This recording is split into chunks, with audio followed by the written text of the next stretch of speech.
Ganun pa man, tinakot ni Mute si Miyamoto na kapag hindi umano nito inayos at sinayang lang ang kanilang pagkakataon ay puputulan niya ang bangs nito. Bigla namang humiling si Goro ng timeout para kausapin si Miyamoto. Sinabi niya rito na pumalo lang ito dahil kung hindi ito makikipagsapalaran pumalo ay walang mangyayari at lalo lang itong mawawala ng pagkakataong tamaan ang bola.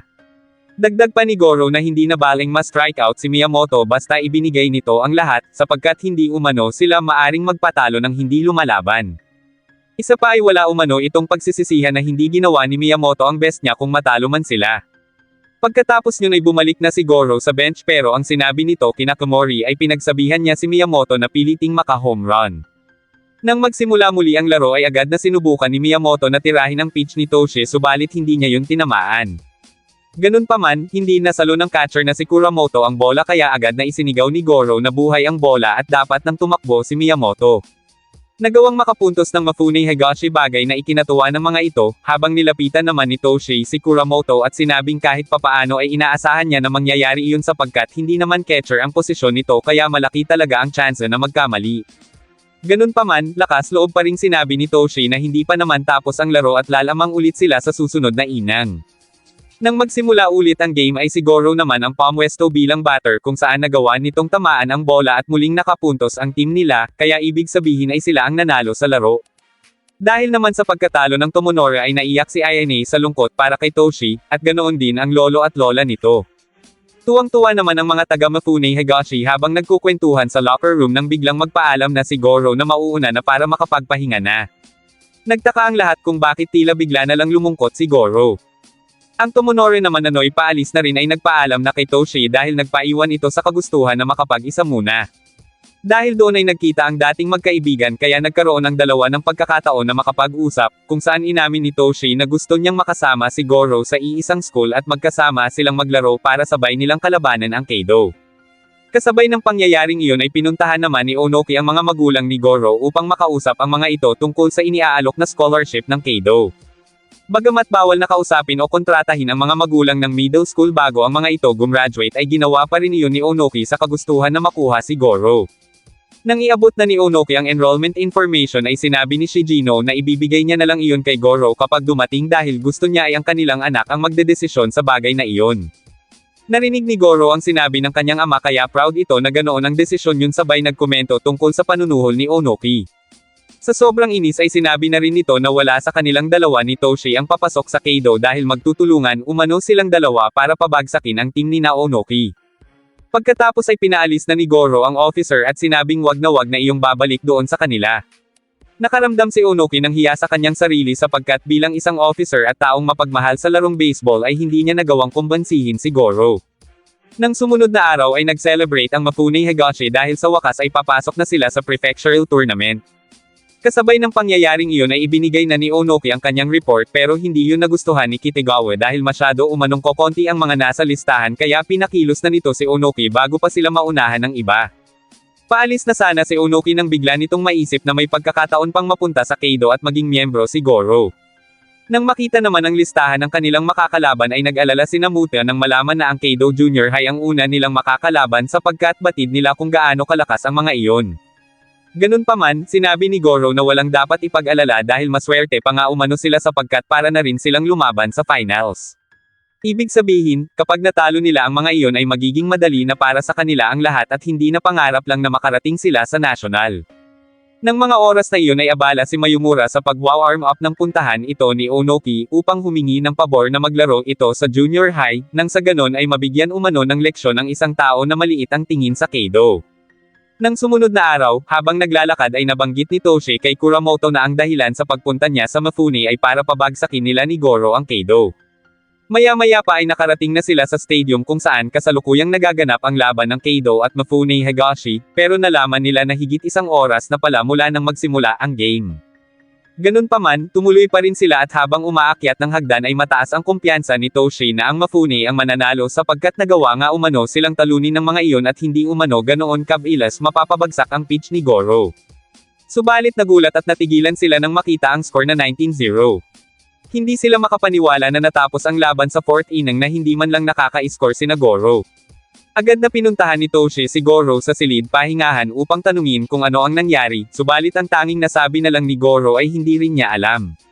Wala rin umano silang magagawa sa mga iyon at malabong manalo sila laban sa Kaido sapagkat para lang umano silang maliit na isda kung ikukumpara sa mga iyon.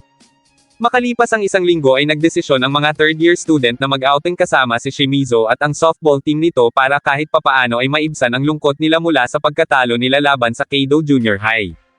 Habang nasa biyahe ay napansin ni Yamane na nagtitraining pa rin si Goro kahit nasa tren kaya sinabihan niya ito na magpahinga muna kahit sandali lang pero sumagot si Goro at sinabing wala siyang balak magpahinga.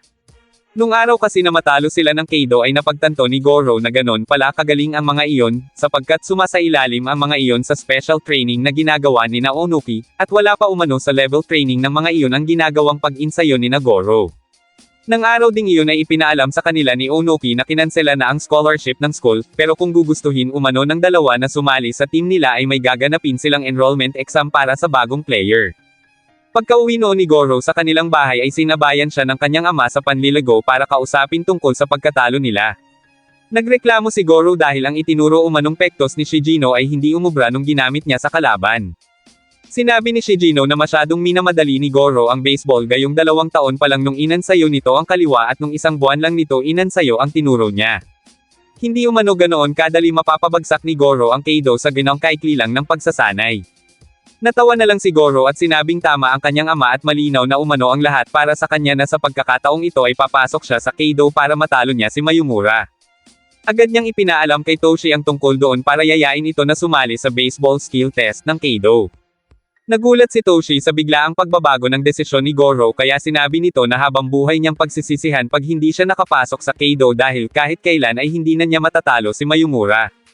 Dagdag pa nito na pipilitin niyang abutin ang tuktok ng Kaido at kunin ang ace number ng mga iyon, habang si Toshi naman ang kukuha sa posisyon ng catcher. Papasok umano sila sa Kaido at sila rin ang magpapabagsak sa mga iyon, subalit tumanggi si Toshi bagay na ipinagtaka ni Goro. Narinig ng lolo at lola ni Toshi ang naging pag-uusap nilang dalawa pero sinabi ni Toshi na huwag na ng mga iyong pansinin si Goro na Noy patuloy pa ring sumisigaw sa labas para kumbansihin siya. Kinagabihan ng araw na iyon ay tinanong si Toshi ng kanyang lolo kung nakapagdesisyon na ba umano siya kung saan siya mag-aaral sa susunod na pasukan. Agad niyang sinabi na sa Mafune Public School siya papasok dahil doon din naman papasok ang ilan sa mga kaibigan niya, nang biglang ilabas ng kanyang lolo ang school brochure ng Kaido na nakita umano ng lola niya sa loob ng kanyang silid. Sinabi ng lolo ni Toshi na kung gusto niya na sa Kaido School pumasok ay iyon ang kanyang sundin kahit na may kamahalan ang tuition, subalit tumanggi si Toshi at sinabing ayos lang sa kanya kahit sa pampublikong paaralan na lamang. Gayunman, hindi ito sinang-ayunan ng kanyang lolo na nagsabing ang dapat niyang isipin ay ang kanyang pangarap at kinabukasan dahil iyon ang tunay na mahalaga. Hinikayat ng matanda na sumama na si Toshi kay Goro sa pagpasok sa Kaido at huwag nang intindihin pa ang gastos kaya hindi na napigilan ni Toshi na maiyak habang nagpapasalamat sa kanyang lolo at lola. Sa kasalukuyan, pinagtinginan si Goro ng mga katim ni Shimizu dahil kahit nasa beach na ito ay pagte-training pa rin ang inaatupag nito. Dahil doon ay napatingin si Kimori sa ating bida at naisip nito na sabayan iyon dahil gusto niya na samahan si Goro. Habang lumalangoy sila ay naalala ni Kimori ang araw na sinabi sa kanila ni Goro na napagdesisyonan nito na sa Kaido pumasok. Niyaya pa nga siya ni Goro pero tumanggi siya sa kadahilanang maliit lang siya at hindi pa gaanong mabilis. Aminado rin si Kimori na iba siya sa kakayahan ni Goro at Toshi, kaya kung sakaling makapasa nga siya ay mabubulok lang naman siya sa bullpen habang nakikipaglaban si Goro kaya mas minabuti niya na sa Mafune na lang pumasok. Pagkatapos nyon, habang naglalakad pauwi ay niyaya muna ni Obayashi si Kimori na maglibang sa training field kung saan nila nakita si Toshi na nagtatrabaho doon kapalit ng libreng paglalaro sa batting cages na may pinakamabilis na pitching machine. Humanga pa siya nang makita na sinasalo ni Toshi ang bola ng walang suot na glove at pang-professional player pa ang machine na iyon. Ayon sa may-ari ng training field, sa pinakamahirap na machine palagi nagsasanay si Toshi at ginagawa na yun nito sa loob ng halos 2 taon, kaya naniniwala umano ito nakakayanin ni Toshi na makapasa sa entrance test sa Kaido High School. Nang malaman ng tungkol sa pagsisikap ni Toshi ay napagtanto ni Kimori na wala siyang ginagawang paraan, kaya napagdesisyonan nito na subukan din na pumasok sa Kaido High School. Samantala, palubog na ang araw pero patuloy pa rin si Goro sa pagte-training kaya napatanong na si Shimizu sa mga kaibigan nito kung mahirap ba talaga ang entrance test para makapasok sa Kaido. Bahagyang nalungkot ang dalaga dahil nasa isip nito na magkakalayo na naman sila ni Goro. Nagkayayaan na ang lahat na umuwi na kaya nagpresente si Shimizu na siya na ang tatawag kay Goro, pero bago sila tuluyang umalis ay tinanong niya muna ito kung talaga bang lilipat na ito sa Kaido. Nang sabihin ni Goro na oo ay sinabi ni Shimizu na gawin ni Goro ang lahat para makapasa sa test. Nang mga sumunod na araw ay puspusan pa rin ang pagte-training ni Goro bilang paghahanda, hanggang sa dumating na ang araw na kukuha na sila ng baseball test. Marami ang dumating pero ayon kay Kitagawa, hanggang 5 estudyante lamang ang kailangan nila mula sa higit 200 kalahok na naroon. Nakadepende pa umano iyon sa kakayahan ng mga ito kaya dapat galingan ng bawat isa dahil mabigat umano ang labanan. Ganun pa man, hindi nabahala si Goro bagkus sinabi pa sa sarili na walang problema kahit gaano pa kabigat iyon dahil naroon sila para harapin ang mga iyon.